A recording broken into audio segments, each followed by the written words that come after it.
Family convinced me to consider alternative names for my baby boy against my wishes, but now I'm torn between naming him the original name I love or no. I am expecting my first child in July and am very excited.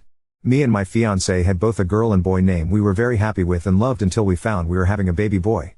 After everyone found out we were having a boy, they were insisting on knowing what name we had picked out. We decided to let close relatives that were asking constantly the name we had chosen and were met with extreme criticism, saying our child will be bullied, and even my father going as far as saying he would refuse to call the baby by the name we chose and instead call him in it and just call him another name he had chosen, and my mother taking it into her own hands to find names that she said she would find acceptable.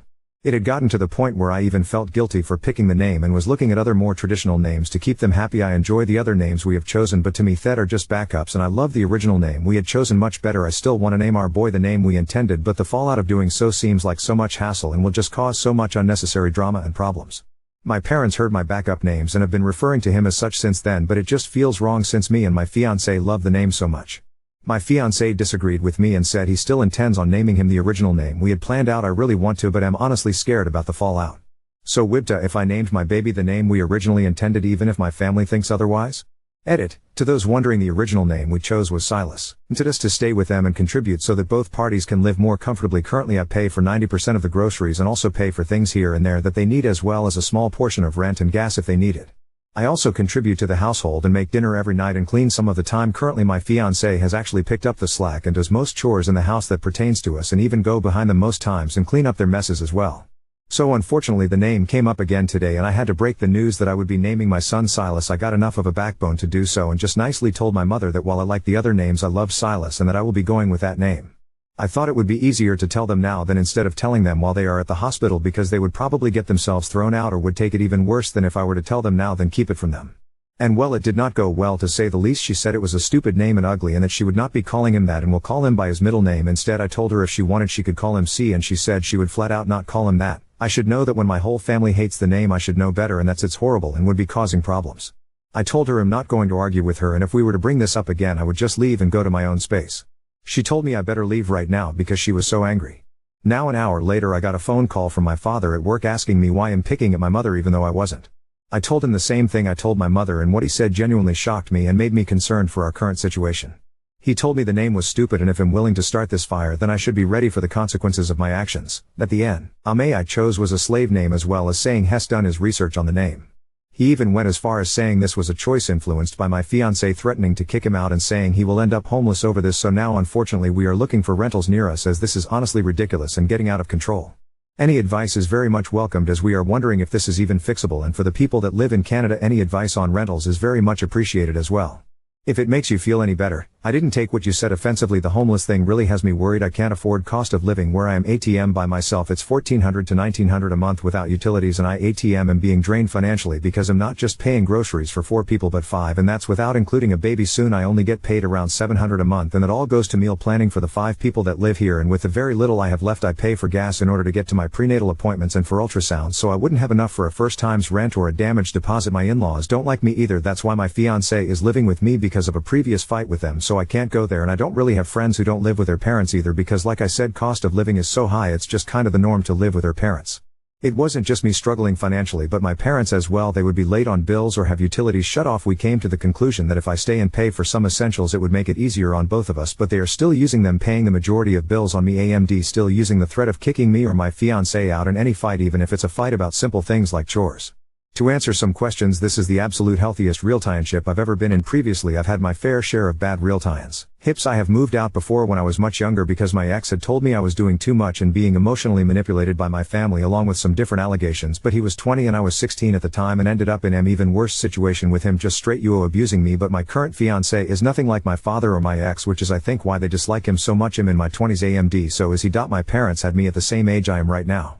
Unfortunately they constantly throw my past mistakes in my face. Just recently today I was threatened to be kicked out over, called my father bro. We've been looking at rentals since my updated, but it takes time. AMD 8 now things have only escalated despite me trying to leave and stop the conversation.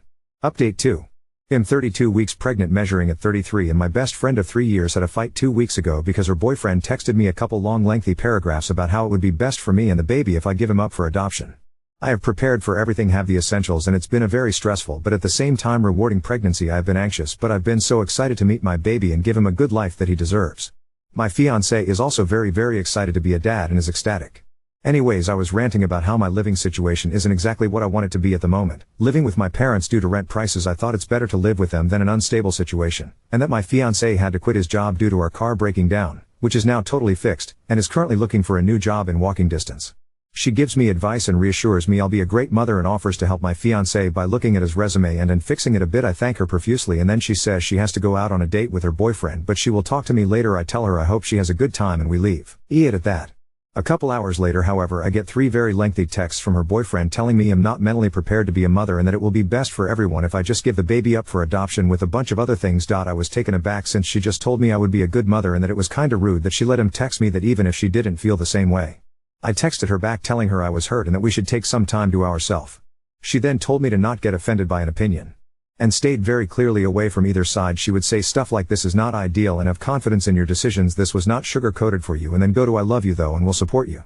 Maybe I'm just seeing one side of this, but it feels like she's refusing to say her boyfriend was in the wrong but still says that I am not in the wrong either for being hurt and upset. I in the moment was hurt beyond belief, but now things have cooled down. We haven't spoken at all since then. Probably for the best, but I honestly miss her. It just hurts and am rethinking if I was right to just stop talking to her over this. What would you guys do? Am I overreacting? Edit, I shouldn't call him her boyfriend. They are legally married, just don't live together and live with both of their parents/parent. Edit 2, I have commented a partial piece of the text in the comments. I'm just hoping the mods won't get upset with it. Update 3.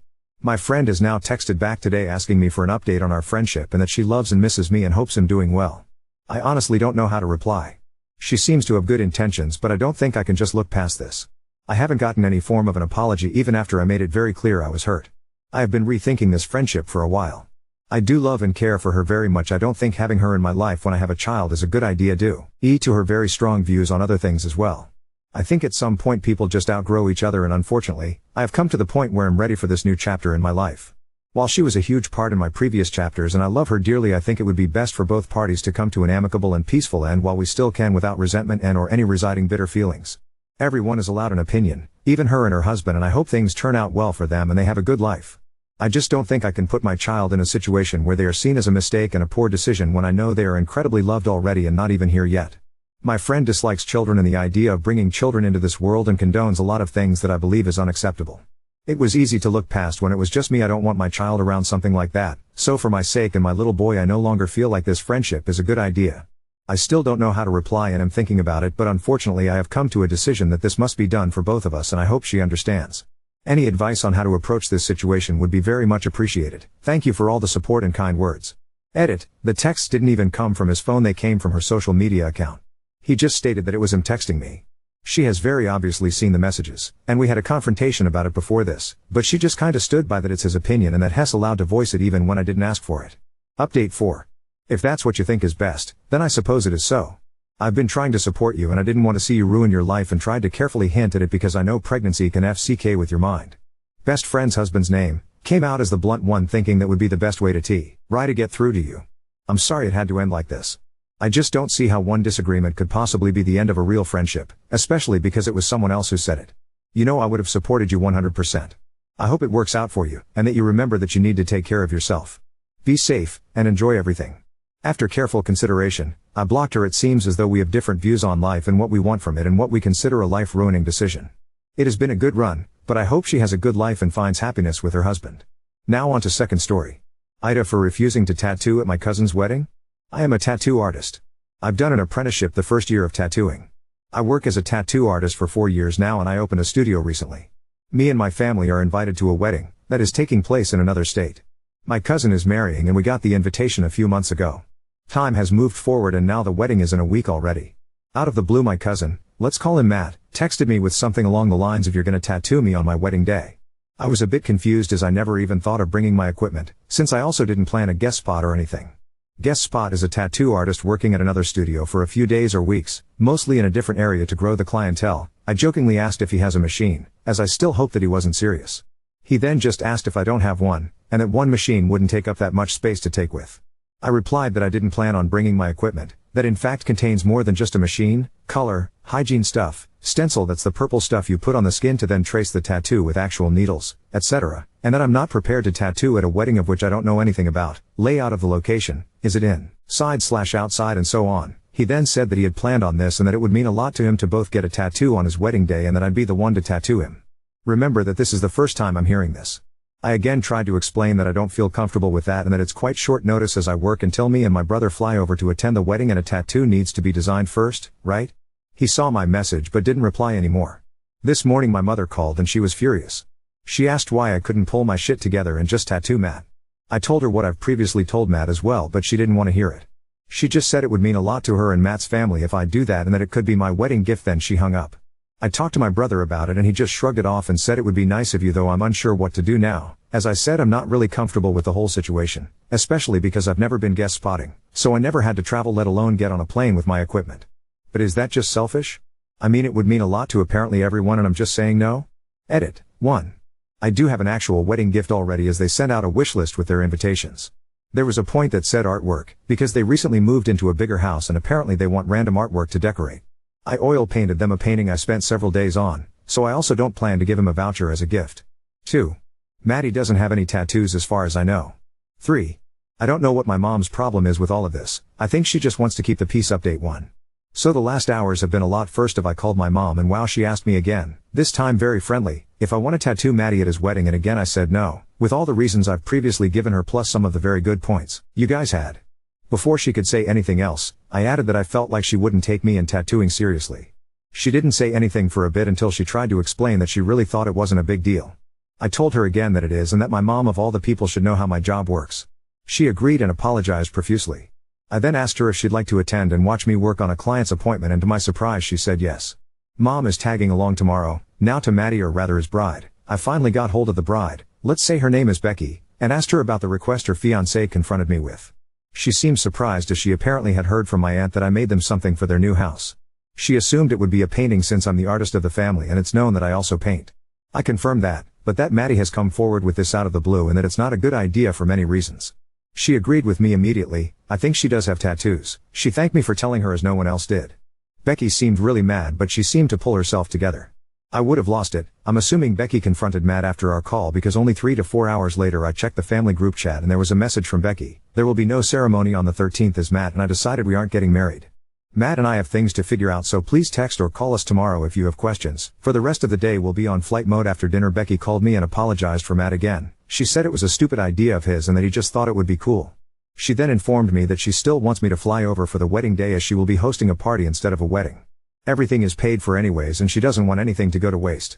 I asked if they broke up. Not yet, but I'm gonna stay at my sister's place until next week.